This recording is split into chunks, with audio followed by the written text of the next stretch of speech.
রাজবাড়ীর গোয়ালন্দে নুরুল হক ওরফে নুরাল পাগলার দরবারে ভয়াবহ হামলা, ভাঙচুর আর অগ্নিসংযোগের ঘটনা ঘটেছে। শুক্রবার জুমার নামাজের পর একদল বিক্ষুব্ধ মানুষ এ হামলা চালায়। এতে অন্তত অর্ধশত মানুষ আহত হয়েছেন। প্রত্যক্ষদর্শী সূত্রে জানা গেছে, গোয়ালন্দ পৌরসভার ৫ নম্বর ওয়ার্ডে নিজ বাড়িতে দরবার শরীফ করে তোলেন নুরুল হক। গত ২৩ আগস্ট বার্ধক্যজনিত কারণে তার মৃত্যু হয়। মৃত্যুর পর বিশেষ কায়দায় কয়েক ফুট উঁচুতে কবর দিয়ে দাফন করা হয় তাকে। আর এই ঘটনাতেই ক্ষোভে ফেটে পড়ে স্থানীয় আলেম সমাজ। তারা দাবি তোলে কবর সমতল করার। এ নিয়ে উপজেলা ইমান, আকিদা রক্ষা কমিটি মঙ্গলবার সংবাদ সম্মেলনে দরবারে অনৈতিক কার্যকলাপের অভিযোগ তোলে। তারা বৃহস্পতিবারের মধ্যে কবর সমতল করার আলটিমেটাম দেয়।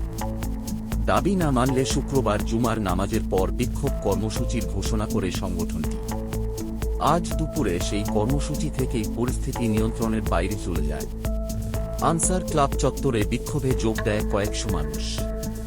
তাদের হাতে ছিল শাবল, হাতুড়ি, লাঠিসোঁটা। আইন শৃঙ্খলা বাহিনী ও স্থানীয় আলেমরা বারবার নিবৃত্ত করতে চেষ্টা করলেও উত্তেজিত জনতা মিছিল নিয়ে নুরুল হকের বাড়ির দিকে এগিয়ে যায়। এ সময় পুলিশের দুটি গাড়ি এবং উপজেলা নির্বাহী কর্মকর্তার গাড়ি ভাঙচুর করা হয়। পরিস্থিতি আরও উত্তপ্ত হলে দুই পক্ষের মধ্যে ইটপাটকেল ছোড়াছুড়ি শুরু হয়। পরে মিছিল থেকে কয়েকশ মানুষ দরবারের ভেতরে ঢুকে হামলা চালায়। ভক্তদের বেধড়ক মারধর করা হয়, ভাঙচুর করা হয় দরবারের ভেতর। সবচেয়ে চাঞ্চল্যকর বিষয় হল, নুরাল পাগলার লাশ কবর থেকে তুলে নিয়ে গিয়ে ঢাকা খুলনা মহাসড়কের পাশে প্রকাশ্যে পুড়িয়ে ফেলা হয়। এই ঘটনায় এলাকায় আতঙ্ক ছড়িয়ে পড়ে। গোয়ালন্দ উপজেলা স্বাস্থ্য কমপ্লেক্সের চিকিৎসকরা জানিয়েছেন, আহতদের শরীরে ইটপাটকেল, লাঠি এবং ধারালো অস্ত্রের আঘাতের চিহ্ন রয়েছে। পুলিশ, র্যাব ও সেনাবাহিনী দ্রুত ঘটনাস্থলে পৌঁছে পরিস্থিতি নিয়ন্ত্রণে আনে।